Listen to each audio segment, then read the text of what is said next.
Hi, I'm Bob Schwartz. I'm the president of Blue Ribbon Tag and Label. In a previous video, I talked about the basic 3 rules of a perfect label. 1, it has to clearly announce what is inside the package. 2, the package design has to be professional and instill confidence and trust in the consumer.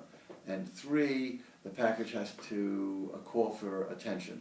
A unique shape, a unique color, something so that the package, in a sense, calls out to the consumer, hey, don't walk past, come on, look at me, I have something important to say to you. I'd like to give you some examples of good labels and bad labels, in my opinion.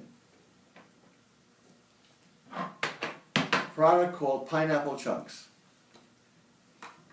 In my left hand is Dole, in my right hand is Publix, private brand.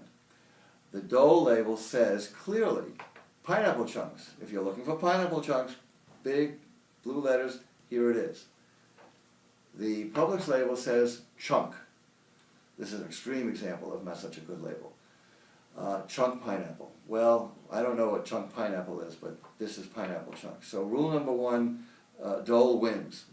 Rule number 2, the label has to have an attractive, professional design to instill confidence. As far as Dole is concerned, the photograph of the pineapples is reasonably high definition. The logo is bright. It's a well-known national brand. The sun coming through the letter O, it's almost like a bullseye. It sort of pulls your eye to it. Everything about this label looks, in my opinion, pretty darn professional.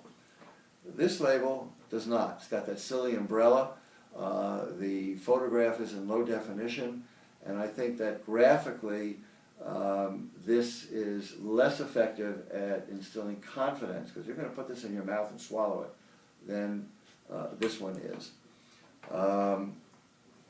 The third rule of a good label is attractive design, and this has a very bright and colorful, and it calls for your attention. I'm not sure this calls for your attention, or if it does, perhaps in a humorous way. An extreme example of good label, bad label. Another example. The first rule of a good label is to clearly announce what's inside the container. Both of these labels, that's rule number 1, but let's put that aside for a moment. Rule number 2 is professional design. I think both of these labels are beautifully designed. They're foil stamped. They're good-looking labels. Another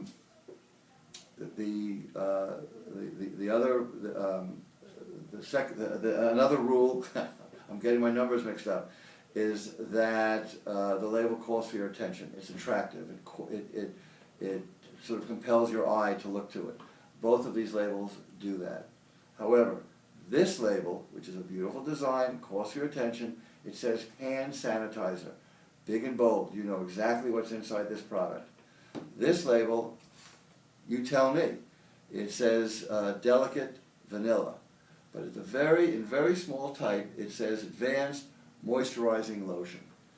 So if you're in a supermarket or a drugstore and you're 6 feet away from this product, you can look at this label and be attracted to it, think it's an attractive label, but you have no idea what's inside of it. So in a sense, it's a total waste of money for the people who designed this label. They're not complying with the first rule is, for God's sakes, let the consumer know what you are, who you are, what's inside the product. They failed to do that.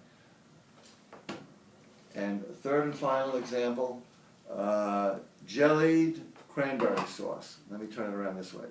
Jellied cranberry sauce tells you very clearly what's inside the label, and there's a very nice photograph of the cranberry. This says gelled. It's another Publix private brand. What is gelled? I don't know. So as far as, and at the very bottom in small type, not at the bottom, but in small type, it says cranberry sauce. Clearly, this tells you what's inside the can far more boldly and effectively than this one does. And also, I think the word gelled by itself is not an appropriate name for a product. Of course, this is a national brand. It's attractively designed. It instills trust. This is a private brand. It looks okay. This wins also in calling your attention to the product. The label is bright, bright colors, big photograph, well done photograph. This is kind of plain. Bad label, good label. Those are just a few examples. I'll be back with more.